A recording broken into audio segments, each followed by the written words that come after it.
Preston City Council will launch a scheme to increase vaccine uptake for its homeless community.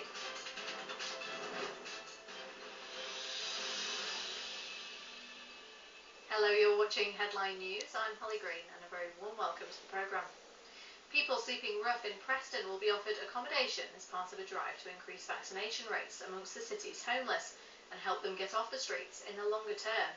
Preston City Council has been given £115,000 in government funding for the combined shelter and vaccine scheme.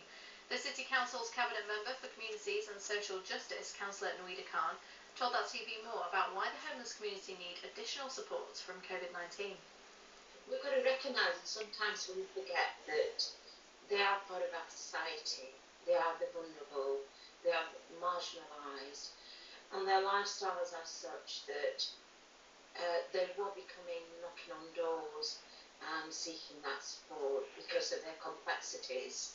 I'm not saying all of them won't, but many of the ones that we actually work with and have had experience of have multi-complexities.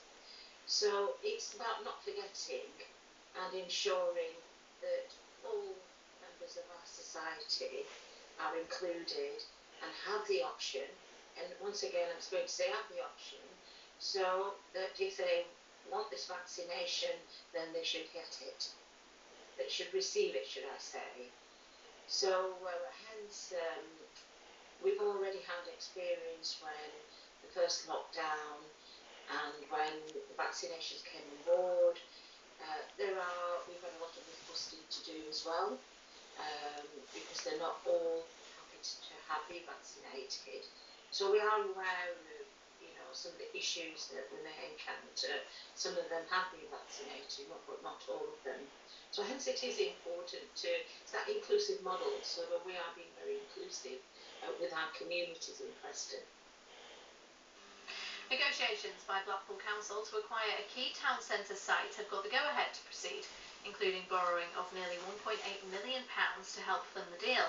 Full details of the reasons behind the decision to purchase a parcel of land opposite the new Winter Gardens Conference Centre between Alfred Street, Adelaide Street and Leopold Grove remain under wraps due to the commercial sensitivity of the agreement. However, previous discussions have taken place with the council over a multi-storey hotel and car park. Proposals to sell alcohol as part of an online Italian deli run from home have fallen flat after town hall permission was refused. Salvatore Federa has wanted to build a rear extension to his house on Fleetwood Road in Norbreck to use as a warehouse for his business, but his planning application was thrown out. Members of the panel said there was insufficient evidence to show the warehouse where the alcohol would be stored was secure enough.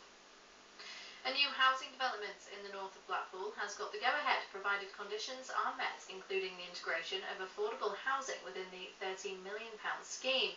The council's planning committee agreed the application by Create Homes to build 51 properties on land between Ricecar Way and Faraday Way in Bispham after hearing the developer was aiming to meet its demands. The plans show 16 affordable houses within the scheme set aside in their own enclave with a separate access. And a quick look at the local sport now, where Preston North End picked up a massive victory last night as they shocked West Bromwich Albion, beating them 2-0. Danish striker Emil Rees-Jacobsen opened the scoring in the first half before debutant Cameron Archer sealed the victory in the second half. The goal was doubly sweet for Archer, who joined the Lily Whites on loan this week from the Baggies' local rivals Aston Villa.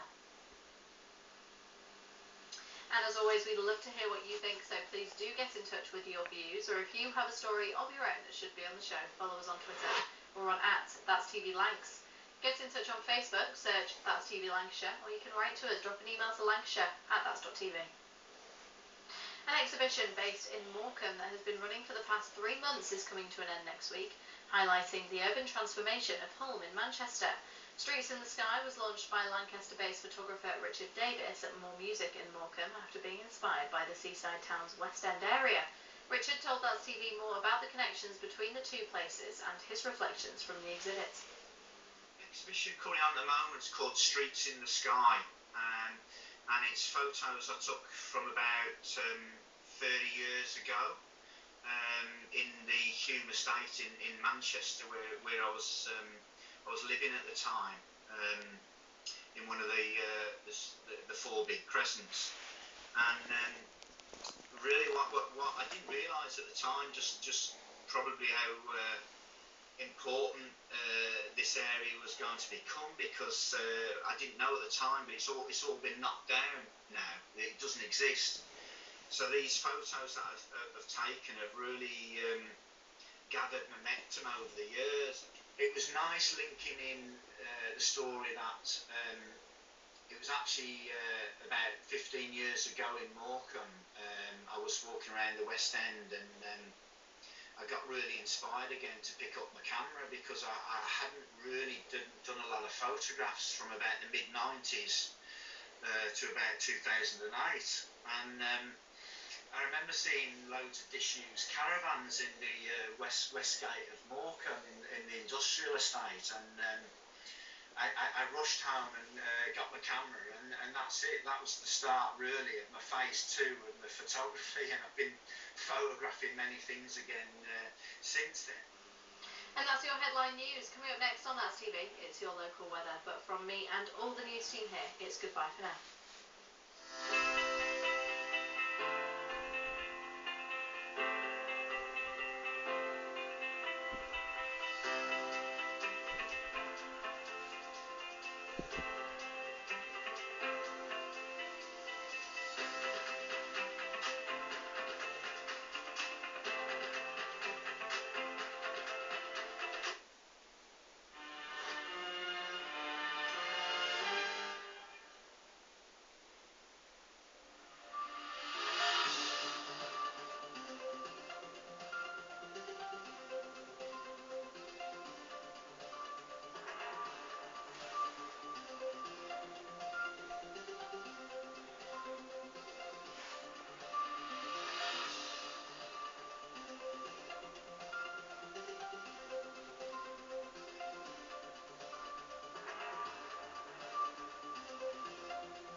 Let's take a look at the will of your